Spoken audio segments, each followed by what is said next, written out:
Comment créer un parcours de travail à destination des élèves à l'aide de l'ENT? Eh bien pour ce faire, nous allons utiliser l'application qui s'intitule Mur collaboratif. Pour ce faire, rendez-vous donc dans Mes applis, puis sur l'application Mur collaboratif.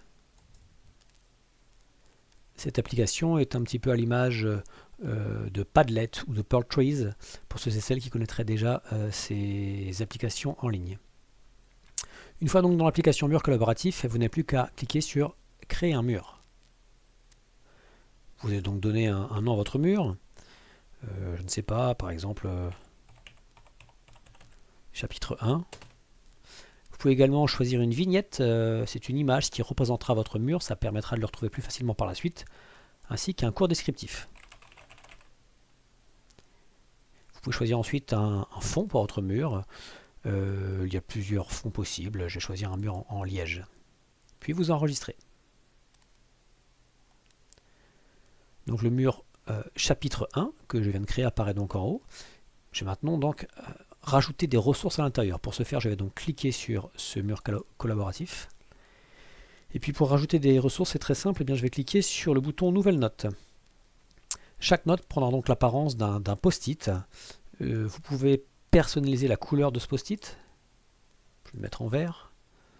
Vous pouvez ensuite modifier ce post-it. Vous pouvez donc saisir du texte.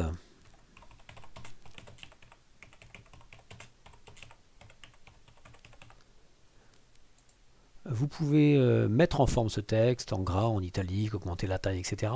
Vous pouvez également rajouter des liens en sélectionnant le texte, puis en cliquant sur le bouton lien. Vous pouvez ensuite donc pointer un lien vers un site internet.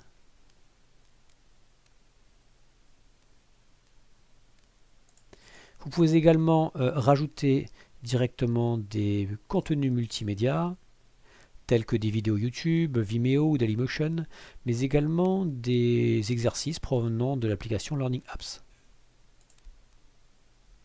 Vous pouvez également rajouter, si vous le souhaitez, des pièces jointes, telles que des fiches de cours par exemple, donc des fiches de cours ou des pièces jointes que vous auriez au préalable stockées dans votre espace documentaire sur l'ENT.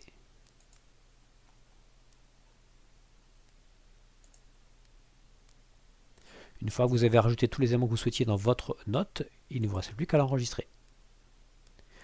Vous pouvez ainsi créer plusieurs notes, puis les agencer sur votre mur collaboratif et modifier leur aspect.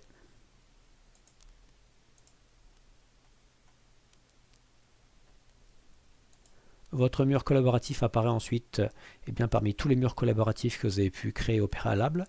Et pour partager un mur collaboratif avec un élève, un groupe d'élèves ou un professeur en particulier, c'est assez simple. Il suffit simplement de vous rendre sur le mur collaboratif que vous souhaitez partager. Par exemple celui-ci. Vous cliquez sur le petit plus et vous choisissez Partager.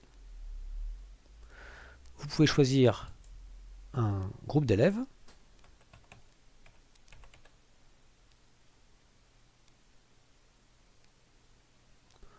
ou bien une personne en particulier.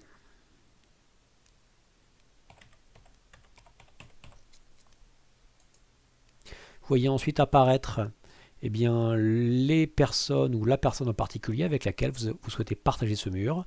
Vous pouvez ensuite donner des droits soit en lecture, c'est-à-dire que les personnes ne pourront que visionner ce qu'il y a dans le mur, mais également en tant que contributeurs, et dans ce cas-là, ils pourront modifier le mur. Donc attention, si vous souhaitez partager votre mur collaboratif avec des élèves, je vous déconseille fortement de leur donner le droit de contributeur, car dans le cas présent, si vous faisiez cela, ils pourraient modifier tout votre mur, ça pourrait être ennuyeux. Nous allons donc laisser ici simplement des droits en tant que lecteur, et puis nous allons cliquer sur Partager.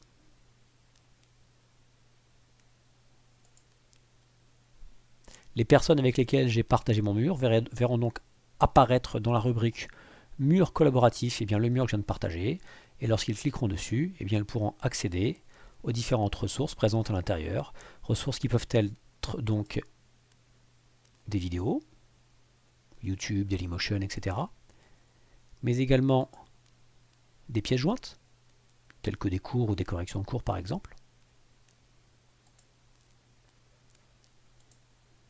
des exercices d'entraînement que j'aurais créés avec l'application Learning Apps, ou bien des liens vers les sites web.